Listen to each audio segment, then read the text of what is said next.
Good evening to all of you. आप सभी का सिविल मार्गदर्शन के ऑनलाइन प्लेटफॉर्म में स्वागत है। आज हम देखेंगे कि क्या क्या आया इम्पोर्टेंट न्यूज़पेपर्स के अंदर, दैनिक भास्कर के अंदर, राजस्थान पत्रिका के अंदर, सूजस के अंदर, इंडियन एक्सप्रेस और पीआईबी के अंदर, जो कि राजस्थान के अंदर आरपीएससी और अधीनस्थ बोर्ड के हिसाब से इम्पोर्टेंट है। एग्जाम के हिसाब से जो इम्पोर्टेंट होगा वो हम इसके अंदर डिस्कस करेंगे। तो सबसे इम्पोर्टेंट न्यूज़ जो आज के अंदर आई है, 17 तारीख को आई है, वो है सबसे ज़्यादा सूजस के अंदर से। तो जस्ट क्यों इंपॉर्टेंट है कि राजस्थान गवर्नमेंट का ऑफिशियल डॉक्यूमेंट है। जैसे पीआईबी सेंट्रल गवर्नमेंट का ऑफिशियल डॉक्यूमेंट होता है, वैसे सूजस। तो इसके अंदर क्या है इंपॉर्टेंट, इंपॉर्टेंट ये है इसके अंदर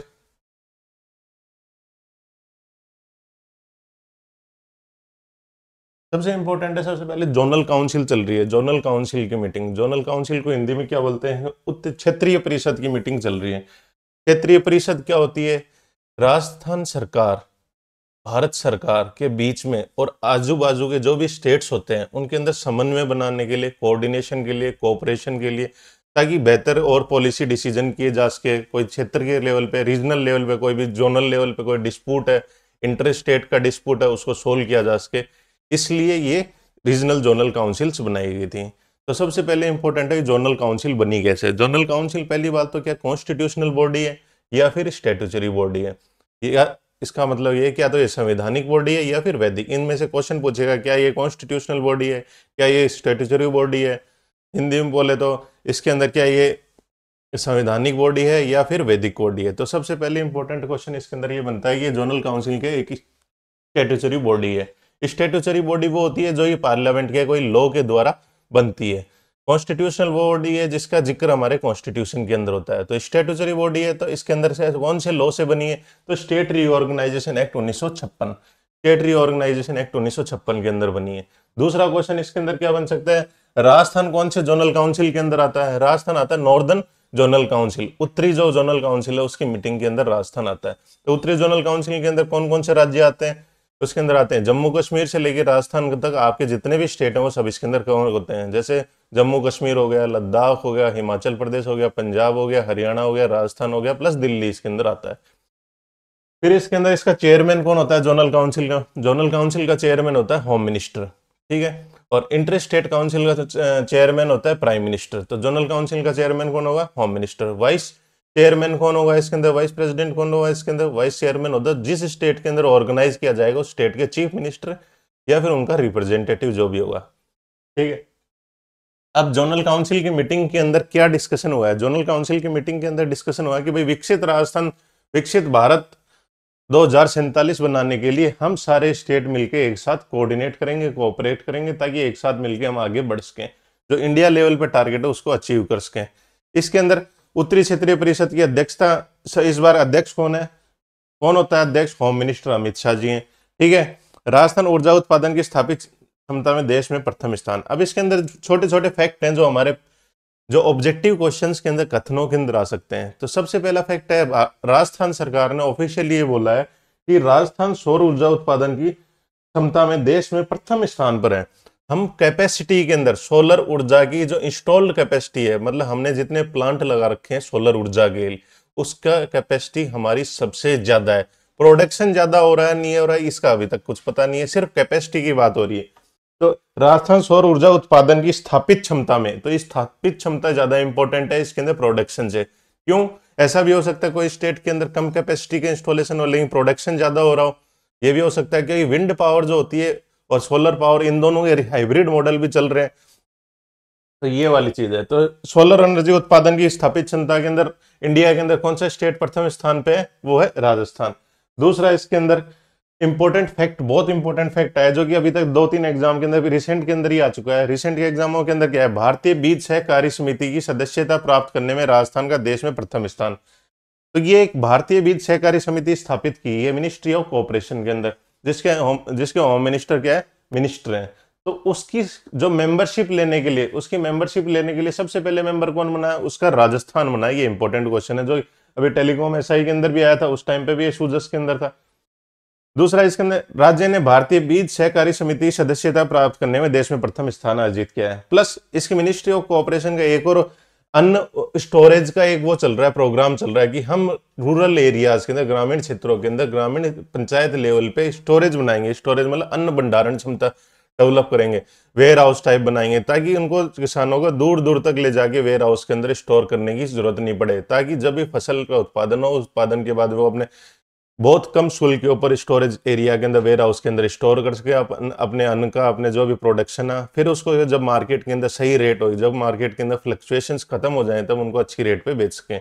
इसका उद्देश्य यही होता है कि जब भी प्रोडक्शन होता है, मान ले गेहूं की खेती है, गेहूं की खेती का प्रोडक्शन, गेहूं मार्केट में सरप्लस आ जाता है, सरप्लस आने के बाद में उसके अंदर रेटें हो जाती है कम, तो किसान को डिस्ट्रेस हो गए उस टाइम पे तनाव के अंदर आके उसको अपनी कम रेट के अंदर अपना प्रोडक्शन बेचना पड़ता है, क्योंकि उसके पास इतनी दिनों तक स्टोर करने के लिए क्षमता नहीं होती है। तो इसके लिए इसका इसका सॉल्यूशन के लिए अन्न भंडारण की योजना आई है। 5,000 मीट्रिक टन के अंदर 70 गोदामों का निर्माण, राजस्थान देश के अंदर प्रथम है। राजस्थान जो अन्न स्टोरेज के अंदर जो अभी प्रोग्राम चल रहा है, primary agriculture credit society PACS के थ्रू, उसके अंदर भी नंबर 1 के ऊपर है। राजस्थान बीज सहकारिता, भारतीय बीज सहकारिता समिति की जो मेंबरशिप है उसके अंदर भी नंबर 1 के ऊपर है। अब अगला क्वेश्चन क्या है? अगला क्वेश्चन है राजस्थान इंडिया के अंदर जो हेल्थ इंश्योरेंस का जो कवरेज है उसके अंदर भी नंबर 1 के ऊपर है। ये फैक्ट राजस्थान गवर्नमेंट ने जोनल काउंसिल के अंदर ऑफिशियल रूप से बताया, तो एग्जाम पॉइंट ऑफ व्यू से बहुत इंपॉर्टेंट है। क्या प्रदेश की स्वास्थ्य बीमा के तहत 88% आबादी का, हमारा राजस्थान ही एकलौता ऐसा स्टेट है जिसकी 88% पॉपुलेशन हेल्थ कवरेज के अंदर है। हेल्थ कवरेज का मतलब क्या है? हेल्थ इंश्योरेंस कवरेज के अंदर इसका मतलब क्या है? जैसे बहुत सारे लोग आरजीएचएस के अंदर इन्वॉल्व हैं, बहुत सारे लोग चिरंजीवी योजना के अंदर, जो मुख्यमंत्री आयुष्मान आरोग्य योजना उसके अंदर इन्वॉल्व है, किसी के पास प्राइवेट इंश्योरेंस है खुद का। तो इस तरीके से ओवरऑल जो कवरेज है इंश्योरेंस का वो 88% है राजस्थान के अंदर, जो कि हिंदुस्तान के अंदर नंबर 1 है।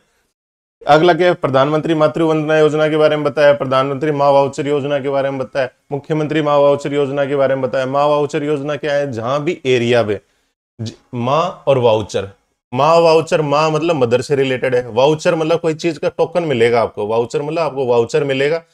किस चीज का वाउचर मिलेगा? जो भी प्रेग्नेंट लेडीज हैं, जो भी प्रेग्नेंट औरतें हैं, उनको अपने नियरेस्ट सीएचसी पीएचसी में यदि सोनोग्राफी की फैसिलिटी नहीं है, तो उनको जो डॉक्टर होगा पीएचसी वाला, उनको सोनोग्राफी के वाउचर देगा। वाउचर एक कागज दे देगा जिसके ऊपर लिख के दे देगा इनकी सोनोग्राफी की जांच फ्री में की जाए। फिर वो वाउचर को लेके औरतें कहाँ जाएंगी? प्राइवेट सोनोग्राफी सेंटर पे। और प्राइवेट सोनोग्राफी सेंटर पे जाने के बाद में वो लोग क्या है, उस वाउचर को रख लेंगे और उनकी सोनोग्राफी करेंगे, ताकि सोनोग्राफी हो जाए, फ्री के अंदर हो जाए, और उस वाउचर के थ्रू राजस्थान गवर्नमेंट उस सोनोग्राफी सेंटर को पैसे देगी। तो माँ वाउचर योजना ये है। लाडो प्रोत्साहन योजना के अंदर, लाडो प्रोत्साहन योजना की बच्ची जो भी होती है, चाइल्ड गर्ल जब भी होती है, तो वहां से लेके उसकी 18 साल की उम्र तक उसके अंदर सरकार पैसे देती है। ठीक है। इसके अंदर जोनल काउंसिल का, जोनल काउंसिल के अंदर सबसे बड़ा इंपॉर्टेंट इस बार के अंदर फायदा क्या हुआ है? जोनल काउंसिल का मैंने बताया था पर्पज, इंटर स्टेट जो भी डिस्प्यूट होते हैं उनको सोल्व किया जाता है। होम मिनिस्टर के निर्देशन के अंदर ये सभी मुख्यमंत्री एक साथ बैठते हैं। तो अभी भाखड़ा नांगल डैम के ऊपर राजस्थान की जो हिस्सेदारी है उसको और ज्यादा स्ट्रॉन्ग बनाने के लिए पूर्णकालीन सदस्य नियुक्त किए गए, जिसके कारण रहेगा राजस्थान को उसके हिस्से का पानी मिलेगा। तो ये एक जोनल काउंसिल के अंदर फैसला हुआ है। अगला क्वेश्चन है आई स्टार्ट पोर्टल स्टार्टअप के लिए वन स्टॉप गेटवे है। सबसे पहले आई स्टार्ट पोर्टल है क्या? आई स्टार्ट पोर्टल है राजस्थान के अंदर कोई भी स्टार्टअप, कोई भी उद्यमी, कोई भी लड़का हो चाहे लड़की, कोई भी राजस्थान का सिटीजन है, यदि उसको अपना नया उद्योग धंधा स्थापित करना है, स्टार्टअप स्टार्टअप स्थापित करना है, तो उसको आई स्टार्ट के पोर्टल के ऊपर जाना है। तो ये एक पोर्टल बना दिया जिसके ऊपर उसको हर चीज की जानकारी मिलेगी, सारे रूल्स की जानकारी मिलेगी। आपको यदि फंडिंग चाहिए तो फंडिंग भी मिलेगी, आपको यदि पेटेंट करवाना है तो पेटेंट की जानकारी मिलेगी। तो कुल मिला के स्टार्टअप खोलने से लेके स्टार्टअप के अंदर जो प्रोडक्ट बनाना है, प्रोडक्शन तक के लिए आपको जितनी भी चीजों की जानकारी चाहिए वो आपको सब कुछ आई स्टार्ट पोर्टल के ऊपर मिलेगा। तो ये I start portal one stop solution है, जो भी स्टार्टअप अपने, जो भी अपना कोई उद्योग धंधा राजस्थान के अंदर स्थापित करना चाहते हैं, स्टार्टअप खोलना चाहते हैं। तो स्टार्टअप के बारे में मुख्यमंत्री जी ने क्या कहा है, मुख्य जो सरकार ने क्या कहा है? सरकार ने कहा हमारे आई स्टार्ट राजस्थान का इंटीग्रेटेड स्टार्टअप प्लेटफॉर्म के माध्यम से प्रदेश के स्टार्टअप की सुविधाएं और गुणवत्ता बढ़ाने के लिए हर संभव सहायता सरकार कर रही है। दूसरा, इसके आई स्टार्ट पोर्टल पर्यटन संचालन प्रबंधन की मदद से देश के बड़े स्टार्टअप इकोसिस्टम बनाने की कोशिश। अब इनके अंदर 3 फैक्ट हैं जो इंपॉर्टेंट है। आई स्टार्ट, पहली बात तो क्या है, वन स्टॉप सॉल्यूशन है किसके लिए? स्टार्टअप्स के लिए। तो ये एक कथन इसके अंदर आ सकता है। दूसरा क्या है, क्यूरेट प्रोग्राम चल रहा है इसके अंदर, राजस्थान गवर्नमेंट का क्यू रेट। क्यू रेट से जैसे याद करने के लिए क्यू रेट, याद करने के लिए कि क्यू रेट, क्यू रेट मतलब क्वालिटी रेटिंग। कैसे है, क्या चीज, क्यू रेट के अंदर क्या है, जो भी स्टार्टअप्स होंगे उसकी रेटिंग की जाती है। ये इंडिया के अंदर पहली बार हो रहा है जब स्टार्टअप्स की स्टेट वाइज रेटिंग की जा रही है। रेटिंग की जरूरत क्या है, मान लो हर दिन यहाँ पे स्टार्टअप खुल रहे हैं, 10 स्टार्टअप खुल रहे हैं, 20 स्टार्टअप खुल रहे हैं, उन्होंने सबने आई स्टार्ट के ऊपर अपना लॉगिंग किया और उन सबको फंडिंग चाहिए, सब किसी को 50 लाख चाहिए, किसी को 1 करोड़ चाहिए। अब सरकार के पास इतना पैसा तो होता नहीं है कि इन सभी को इसलिए क्यूरेट की जरूरत कि आप रेटिंग कीजिए स्टार्टअप्स की, कि सोसाइटी को सबसे ज्यादा इंपैक्ट कौन करेगा, इन्वायरमेंट के लिए कौन सा बढ़िया है, राजस्थान के डेवलपमेंट के लिए हिस्सेदार कौन बन सकता है। इन सब केसेस के ऊपर उनकी रेटिंग की जाएगी कि ये स्टार्टअप जो प्रोडक्शन कर रहा है वास्तव में वायबल है या फिर इसके अंदर नुकसान है। तो सरकार उन्हीं स्टार्टअप्स को फंडिंग देगी जिनकी क्यू रेट के अंदर अच्छी रेटिंग आएगी। तो क्यू रेट प्रोग्राम क्या है, क्यू रेट प्रोग्राम एकमात्र स्टार्टअप रेटिंग प्रोग्राम है, इंडिया लेवल पे एकमात्र है। इससे स्टार्टअप का मूल्यांकन कर परीक्षण की जाएगा। स्टार्टअप्स की क्या है, चेकिंग की जाएगी, स्टार्टअप को पता किया जाएगा कि भाई कितना अच्छा है कितना बुरा है, उस हिसाब से उनकी रेटिंग की जाए। तो क्यू रेट आपको ये सीधा सीधा पूछ सकता है, क्यू रेट प्रोग्राम क्या है, ये स्टार्टअप रेटिंग का प्रोग्राम है, इसके अंदर के स्टार्टअप्स के मूल्यांकन का परीक्षण किया जाएगा। ठीक है, विद फिर जिनकी क्यू रेट के थ्रू रेटिंग हो जाएगी, मान लो जो 5 स्टार रेटिंग है, 3 स्टार रेटिंग है, 2 स्टार रेटिंग है, 1 स्टार, तो 5 स्टार रेटिंग वालों को सरकार फंडिंग दे देगी। 1 स्टार वाले रेटिंग के अंदर और ज्यादा उनको स्क्रूटनी के अंदर आएंगे। तो ये वाला एक क्यू रेट प्रोग्राम है स्टार्टअप के लिए। अगला क्या, राजस्थान सरकार स्टार्टअप को दे रही है वित्तीय सहायता। तो सरकार कह रही है कोई भी स्टार्टअप है, किसका आइडिया है, अच्छा आइडिया है, यदि क्यू रेट उसकी अच्छी है तो हम उसके अंदर क्या उनको फंडिंग देंगे। अगला क्या है, इंक्यूबेशन प्रोग्राम। इंक्यूबेशन प्रोग्राम क्या होता है, इंक्यूबेशन प्रोग्राम एक आया था राजस्थान आरपीएससी के बोर्ड के अंदर, ऑब्जेक्टिव क्वेश्चन आया था इंक्यूबेशन प्रोग्राम होता क्या है। Incubation programme science and technology के अंदर आप स्टार्टअप के अंदर देख सकते हैं। इंक्यूबेशन प्रोग्राम क्या है, इंक्यूबेशन होता क्या है, इंक्यूबेशन क्या होता है, अंडे को सहज करने को इंक्यूबेशन कहते हैं हिंदी के अंदर देखें तो। कि अंडा जब अंडा मुर्गी अंडा देती है, उससे लेके बच्चे के पैदा होने के बीच का जो स्टेज है, उसके अंदर उस अंडे को अच्छी तरीके से प्रिजर्व करना, प्लस उसको वो हीट प्रोवाइड कराना, उसको वो एनर्जी प्रोवाइड कराना ताकि बच्चा उसके अंदर डेवलप हो सके। इस चीज को प्रोसेस को बोलते हैं इंक्यूबेशन। इसका स्टार्टअप पे क्या लेना देना है, इसका स्टार्टअप में ये लेना देना है कि कोई भी स्टार्टअप यदि आज उसने रजिस्ट्रेशन किया, आपके पास कोई आइडिया है कि आपको कोई भी प्रोडक्शन करना, आपको कोई पेन की मैन्युफैक्चरिंग कंपनी खोलनी है, तो आइडिया आने से आपके प्रोडक्शन तक आपको जितनी भी समस्याओं का समाधान चाहिए वो सब के सब इंक्यूबेशन वाले देंगे। तो ये राजस्थान सरकार का इंक्यूबेशन प्रोग्राम। इसके अंदर देखो जैसे कि इंक्यूबेशन प्रोग्राम से मुफ्त कनेक्टिविटी मिलेगी आपको, कंप्यूटर हार्डवेयर के लिए आपको जो जो प्रोडक्शन के लिए हार्डवेयर चाहिए वो सब आपको सरकार प्रोवाइड कराएगी। बेसिक इंफ्रास्ट्रक्चर तैयार कराएगी आपको, मान लो इलेक्ट्रिसिटी चाहिए आपको, क्या बेसिक इंफ्रास्ट्रक्चर के पानी चाहिए, जो भी चीज चाहिए सब इंफ्रास्ट्रक्चर आपको प्रोवाइड कराएगी। मेंटरशिप देगी, पहले से किसी ने इस फील्ड के अंदर काम कर रखा हो तो वो आपकी हैंड होल्डिंग करेगा। कोई बड़े बड़े बिजनेसमैनों से सरकार आपकी मीटिंग कराएगी ताकि आप उनसे नॉलेज ले सकें। फिर आगे बाजार से संपर्क कराएगी कि आपका पेन बनने के बाद में बिकेगा कहाँ पे, ग्लोबल लेवल पे, यूरोप के अंदर, इंडिया के अंदर, राजस्थान के अंदर, कहाँ, उन सब मार्केट के अंदर आपको इंट्रोड्यूस कराएगी। राष्ट्रीय और अंतर्राष्ट्रीय संगठनों और विशेषज्ञों से आपका संपर्क। कुल मिला के इंक्यूबेशन ये है कि जिसके पास भी आइडिया है और वो स्टार्टअप खोलना चाहता है तो वो इंक्यूबेशन प्रोग्राम के अंदर रजिस्टर्ड करे ताकि वो आगे जाके अपने प्रोडक्शन कर सके। ठीक है, इसके अलावा आई स्टार्ट नेक्स्ट भी है। आई स्टार्ट नेक्स्ट क्या है, जहां पे इंक्यूबेशन, जो लोग इंक्यूबेशन के पास नहीं पहुंच सकते उनके लिए रीजनल लेवल पे, जोनल लेवल, संभाग लेवल पे नेक्स्ट आई स्टार्ट नेक्स्ट है, वहां पे जाके आप सहायता ले सकते हैं। तो कुल मिला के ये सारा का सारा क्या है, आई स्टार्ट पोर्टल। तो ये स्टार्टअप के लिए राजस्थान के अंदर क्या क्या चल रहा है, इसके लिए राजस्थान सरकार ने नोटिस दिया है।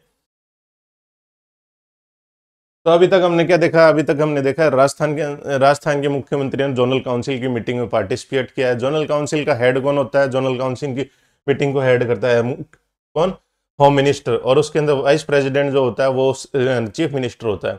फिर हमने देखा जोनल काउंसिल किसके अंदर रजिस्टर्ड है, क्या ये कॉन्स्टिट्यूशनल बॉडी है, नहीं, क्या ये स्टेटूटरी बॉडी है, बिल्कुल स्टेटूटरी बॉडी है, जो कि लॉ के द्वारा, पार्लियामेंट्री लॉ के द्वारा बनी है। कौन से लॉ के अंदर बनी है, स्टेटरी ऑर्गेनाइजेशन एक्ट 1956 के अंदर बनी हुई है।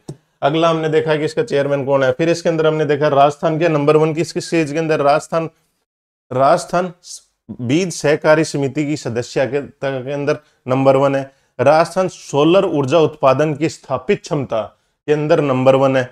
तीसरा, राजस्थान हेल्थ इंश्योरेंस कवरेज के अंदर हिंदुस्तान में नंबर 1 पे 88% लोग हमारे सिटीजन जो राजस्थान के वो हेल्थ इंश्योरेंस के अंदर कवर है। राजस्थान के अंदर कौन कौन सी स्कीमें चल रही है मातृवंदना वुमेन्स के रिलेटेड? अमृत आहार योजना, अमृत आहार योजना, मातृवंदना योजना, माँ वाउचर योजना। अमृत आहार के अंदर स्कूल के अंदर बच्चों को 5 दिन का दूध मिलता है, ठीक है।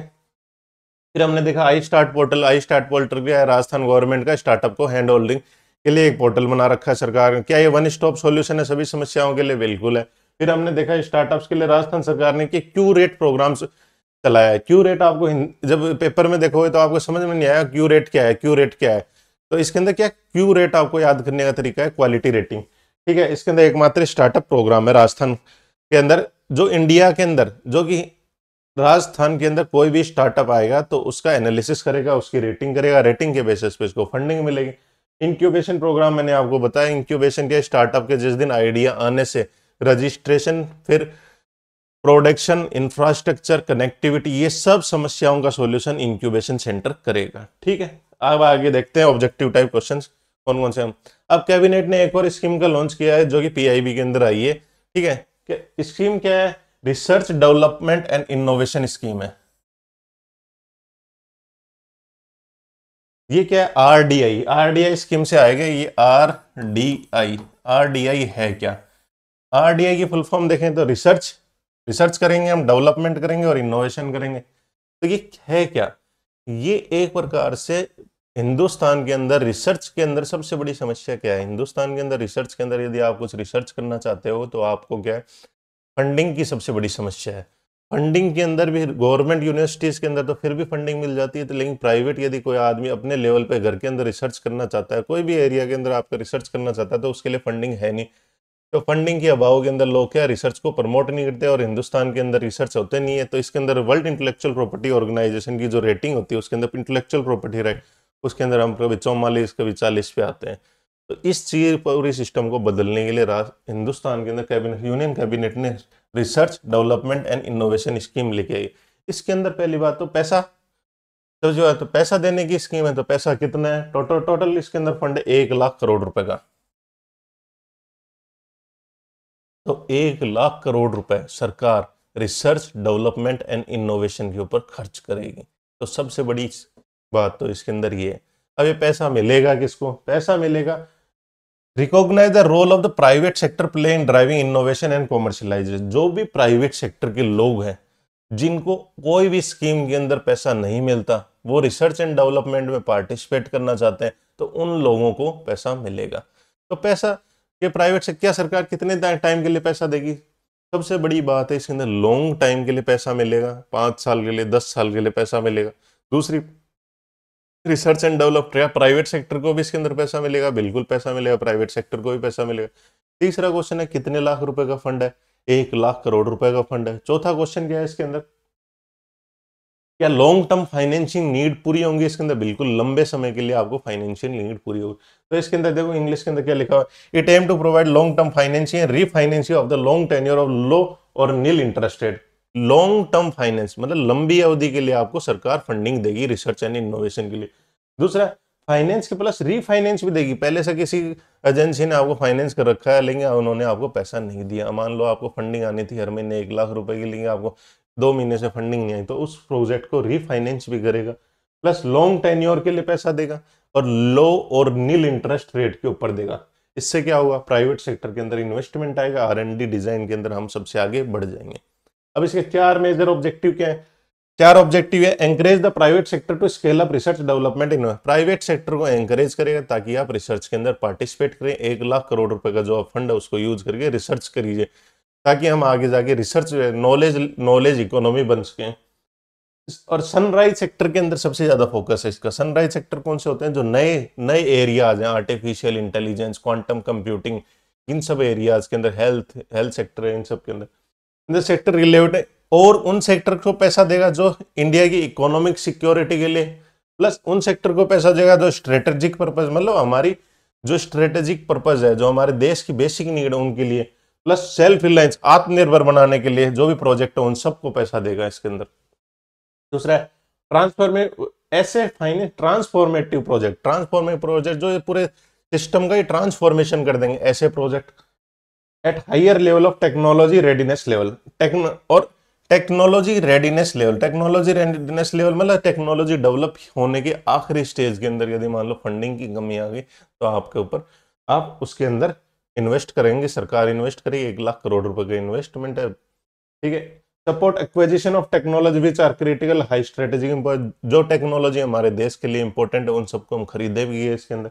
और facility setting of deep tech fund for fund, deep technology जो भी है, आर्टिफिशियल इंटेलिजेंस है, क्वांटम कंप्यूटिंग है, एआई, इन सब के लिए एक फंड बनाया जाएगा जिसके अंदर इन्वेस्टमेंट किया जाएगा। तो ऑब्जेक्टिव के हिसाब से सबसे इंपॉर्टेंट फैक्ट ये क्या है, पहली बात तो डीआरआई है क्या, DRI, RDI, RDI research development and innovation. दूसरा इसके अंदर क्या है, क्या ये एक फंड है जो कि प्राइवेट सेक्टर को इन्वेस्ट के अंदर इन्वेस्ट करेगा, किसके, रिसर्च एंड डेवलपमेंट के लिए बिल्कुल करेगा। कितने करोड़ रुपए का फंड है, 1 लाख करोड़ रुपए का फंड है, और इन सभी चीजों के लिए इसको पैसे मिलेंगे।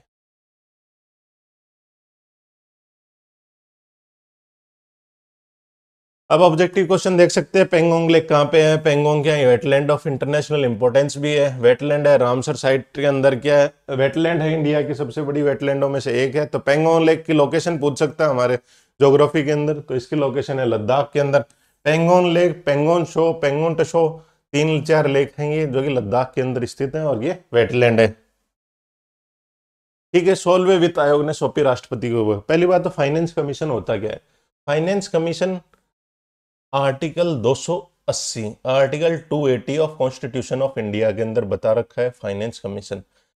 उसके अंदर क्या लिखा हुआ है, फाइनेंस कमीशन एक ऐसी बॉडी होगी जिसको हर 5 साल के अंदर प्रेसिडेंट नियुक्त करेगा, ठीक है। इसके अंदर होंगे कौन, इसके अंदर क्या होंगे, हाई कोर्ट सुप्रीम कोर्ट के जजेज होंगे, प्लस इसके अंदर क्या फाइनेंशियल लिटरेसी वाले लोग होंगे, प्लस इसके अंदर जो गवर्नमेंट अकाउंटिंग को जानता हो वो लोग होंगे। इस तरीके से इसके अंदर मेंबर्स होंगे।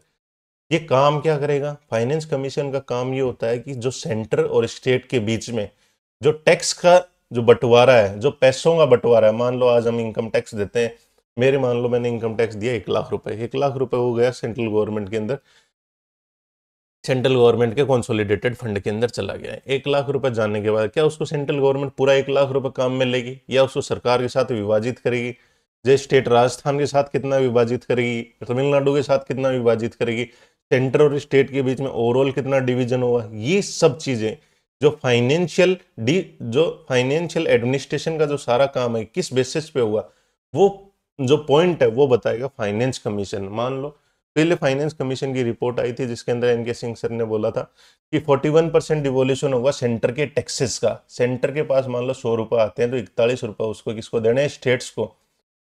पहले क्वेश्चन तो इसके अंदर है devolution of tax. Finance commission की बात कर रहे हैं, आर्टिकल 280 है, हर 5 साल के अंदर 5 ईयर के अंदर क्या प्रेसिडेंट इसको नियुक्त करता है, हर 5 साल में नियुक्त करता है। अब अभी जो फाइनेंस कमीशन चल रहा है उसके अंदर फाइनेंस कमीशन कौन सा चल रहा है, 16वां फाइनेंस कमीशन चल रहा है। अब इसके फाइनेंस कमीशन के हेड कौन है, अरविंद पनगड़िया, ठीक है। अगला क्वेश्चन ये बनता है कि फाइनेंस कमीशन जो रिकमेंडेशन देगा वो कौन से ईयर, फाइनेंशियल ईयर के लिए लागू होगी, ये 2026 से लोग 2030 तक के लिए लागू होगी। तो 26-27 का जो फाइनेंशियल ईयर आएगा, अब जो बजट आएगा 26-27 का आएगा, उससे लेके 2030-31 तक लागू होगी। तो ये बहुत इंपॉर्टेंट होता है कि 26-27 से 30-31 तक लागू होगी।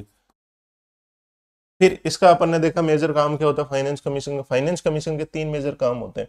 सेंटर और स्टेट के बीच के अंदर टैक्स का बंटवारा किस रेशियो के अंदर होगा, जो पिछली बार 41% था, 100 यदि सरकार के अंदर सरकार के पास है तो उसमें से 41 स्टेट्स के पास जाएगा। दूसरा इसका काम होता है स्टेट्स के बीच में अमंग कैसे 41 रुपए का बंटवारा हुआ, भाई 41 में से राजस्थान को कितना मिलेगा, 1 रुपए मिलेगा, तमिलनाडु को 2 रुपए मिलेगा, महाराष्ट्र को 1 रुपए मिलेगा। तो 41 रुपए का स्टेट्स के अंदर डिवीजन कैसे हुआ, दूसरा इसका फंक्शन ये होता है। तो पहला फंक्शन क्या था, सेंटर से स्टेट में कितना पैसा आएगा, फिर स्टेट्स में आपस में पैसा कितने कैसे बटेगा, जो टैक्स डिवोल्यूशन हो वो कैसे। तीसरा जो भी अर्बन लोकल बॉडी और पंचायती राज के अंदर जो 73वें कॉन्स्टिट्यूशनल अमेंडमेंट हुए थे उनके अच्छे से इंप्लीमेंटेशन के लिए सजेशन देगा। ये कौन, सिर्फ सजेशन देने का काम है इसका, सजेशन देने का काम है कि भाई पंचायती राज और अर्बन लोकल बॉडी और पंचायती राज के अंदर जो हमने बात की थी पहले कॉन्स्टिट्यूशनल अमेंडमेंट, उसके अंदर सही इंप्लीमेंटेशन हो उसके लिए सजेशन देगा कि आपको स्वच्छ भारत के अंदर इतना पैसा देना है इससे, ठीक है। चौथा जो भी प्रेसिडेंट ऑफ इंडिया नई गाइडलाइन देंगे उनके अनुसार काम होगा। तो ये इनके मेन फंक्शन होते हैं। अभी न्यूज़ क्यों है, तो फाइनेंस कमीशन ने अपनी रिपोर्ट सौंप दी है। अब किसको डिसीजन लेना है, ये इसके अंदर कैबिनेट कमेटी को डिसीजन लेना है, इसकी रिकमेंडेशन कितनी माननी है कितनी नहीं माननी है। सोलो फाइनेंस कमीशन है, इसके हेड कौन का, अरविंद पनगड़िया है। इनकी रिपोर्ट कब से कब लागू होगी, जो 26 से 2030 तक। कल से संभागों में घूमर घूमर घूमर जो डांस है उसका आयोजन किया जाएगा, पहली बार किया जाएगा, बिल्कुल पहली बार किया जाएगा सभी संभागों में एक साथ, इसलिए इंपॉर्टेंट है ये न्यूज। पहले आयोजन होते थे तो अलग अलग लेवल पे अलग अलग तरीके से होते हैं, लेकिन इस बार सभी संभागों में एक साथ इसका आयोजन किया जाएगा। Chess world cup quarter final में भारत ने के अर्जुन का पहला गेम 31 सालों में ड्रॉ। तो ये इंपॉर्टेंट ये न्यूज ये नहीं है कि ये कितने सालों में ड्रॉ, इंपॉर्टेंट न्यूज है चेस का वर्ल्ड कप होगा रहा है और इसको ऑर्गेनाइज कौन कराता है। तो चेस के वर्ल्ड कप को ऑर्गेनाइज कराने वाली एजेंसी का नाम है FIDE। इस बार चेस का वर्ल्ड कप इंडिया के अंदर, गोवा के अंदर, पणजी के अंदर हो रहा है, इसलिए न्यूज इंपॉर्टेंट है। और इंडिया का लास्ट प्लेयर बचा है जो कि इस टूर्नामेंट के अंदर अभी तक एग्जिस्ट कर रहा है, अर्जुन एरगेसी। ठीक है, अब वर्ल्ड शूटिंग चैंपियनशिप खत्म हो गई। वर्ल्ड शूटिंग चैंपियनशिप इसलिए इंपॉर्टेंट है कि इसके अंदर इंडिया को मिला क्या और हुई कहाँ। वर्ल्ड शूटिंग चैंपियनशिप इस साल की कहाँ पे, इजिप्ट का, इजिप्ट के अंदर कायरो के अंदर हुई है। दूसरा इसके अंदर क्या, इंडिया ने कौन सा मेडल जीता है। इंडिया के अंदर जो सबसे इंपॉर्टेंट इस न्यूज के इस वर्ल्ड कप के अंदर हुआ है सम्राट राणा का। सम्राट राणा के ने एयर पिस्टल शूटिंग के अंदर गोल्ड मेडल जीता है, जो कि हिंदुस्तान का तीसरा ही खिलाड़ी है जिसने इंडिविजुअल स्पर्धा के अंदर गोल्ड मेडल जीता है। अभिनव बिंद्रा और पाटिल और सम्राट राणा तीन ही है। अब इंपॉर्टेंट ये है कहाँ पे हुआ है, इजिप्ट की राजधानी कायरा के अंदर हुआ है। तीसरी इसके अंदर सबसे इंपॉर्टेंट बात है, भारत कौन सी पोजीशन पे रहा फाइनल मेडल्स के अंदर। फाइनल मेडल्स के अंदर भारत तीसरे नंबर पे रहा, चाइना पहले नंबर पे रहा। तो ये ऑब्जेक्टिव क्वेश्चन आपके बन सकते हैं। RDI फंड के बारे में छोटा सा दे रखा था दैनिक भास्कर में, फिर मैंने PIB में जाके इसको पूरा पूरा आपको समझा दिया। RDI फंड क्या है, रिसर्च डेवलपमेंट इनोवेशन, और RDI फंड की फुल फॉर्म ये है, कितने लाख करोड़ रुपए का, 1 लाख करोड़ रुपए का फंड है। क्या करेगा, प्राइवेट सेक्टर को के अंदर रिसर्च को प्रमोट करेगा। ठीक है, इसको अंदर आप अच्छे से पढ़ लेना। इसको इसने लिख रखा है, फंड कितने मिलेगा, IIT IISc जैसे संस्थाओं में, फ्रंटियर ग्रांट्स पे, AI chip, quantum computing mission, सब में। Historic India to source 10% LPG import. Important news ये नहीं है कि इंडिया 10% LPG इंपोर्ट करेगा अमेरिका से। इंपॉर्टेंट न्यूज ये है कि इंडिया और US के अंदर जो टैरिफ वॉर चल रही है उसके अंदर 50% टैरिफ इंपोज करने के बाद में अमेरिका ने हमें ये राहत दी थी कि भाई आप लोग यदि अपना हमारे साथ जो ट्रेड के अंदर डेफिसिट है उसको कम करेंगे तो हम टैक्सेस कम कर देंगे। तो ट्रेड डेफिसिट जो हमारा अमेरिका के साथ है उसको कम कैसे किया जा सकता है। हम अमेरिका में कोई सामान बेचे, सामान बेचने के लिए हमारे पास तो हम तो सबसे ज्यादा एक्सपोर्ट करते हैं अमेरिका, वो सर्विसेज जो IT इंडस्ट्री सारे सारे। अब अमेरिका से हम क्या खरीद सकते थे, तो हमारे पास ऑप्शन था, पेट्रोलियम खरीद सकते हैं, LPG खरीद सकते हैं, ताकि उनका हमारे साथ व्यापार बढ़े। व्यापार बढ़ेगा तो डेफिसिट कम होगा, डेफिसिट कम होगा तो हमारे जो टैक्स लगे हैं वो कम हो जाएंगे। तो इस चीज के अंदर ये पहली शुरुआत हुई है कि हम LPG खरीदेंगे अमेरिका से। LPG LNG पेट्रोल प्रोडक्ट्स जो अमेरिका के अंदर बहुत बड़ा भंडार है उसको खरीदेंगे तो उनका एक्सपोर्ट बढ़ेगा। इंडिया में एक्सपोर्ट बढ़ेगा तो हमारा ट्रेड डेफिसिट जो 50 बिलियन 60 मिलियन 100 बिलियन के लगभग वो कम हो जाएगा। कम हो जाएगा तो हमारा टैरिफ वॉर खत्म हो जाएगी। तो एक मिडिल पाथ निकाला है। अगला क्वेश्चन क्या है, अगला क्वेश्चन क्या ऑब्जेक्टिव क्वेश्चन बन सकता है, इंडिया और UK की मिलिट्री एक्सरसाइज। इंडिया और UK की मिलिट्री एक्सरसाइज का नाम क्या है, युद्ध अभ्यास। नहीं, युद्ध अभ्यास नहीं, अजय वारियर। अजय वारियर क्या है, इंडिया UK मिलिट्री एक्सरसाइज है। पहली बात तो क्या, इंडिया और UK के बीच में मिलिट्री एक्सरसाइज चल रही है, कौन सी, इसका नाम है अजय वॉरियर। अजय वॉरियर, इसके अलावा क्या है, ये कहाँ पे हो रही है, ये इंपॉर्टेंट है राजस्थान के एग्जाम के लिए, इसलिए इंपॉर्टेंट है। ये बीकानेर के अंदर महाजन फायरिंग रेंज के अंदर हो रही है। ऑपरेशन त्रिशूल हमने देखा था जो जैसलमेर के अंदर खत्म हुआ। अभी उसके जस्ट बाद में क्या हुआ, अजय वॉरियर इंडिया UK के साथ ज्वाइंट मिलिट्री एक्सरसाइज हो रही है, जो कि यहाँ पे हमने देख ली। तो आज का न्यूज़पेपर के अंदर जो सूजस है, भास्कर, पत्रिका, इंडियन एक्सप्रेस और हिंदू में आपके एग्जाम्स के लिए RPSC और अधीनस्थ बोर्ड के लिए इतना ही था। अब कल मिलते हैं न्यूज़। ठीक है, ओके, थैंक यू एवरीवन।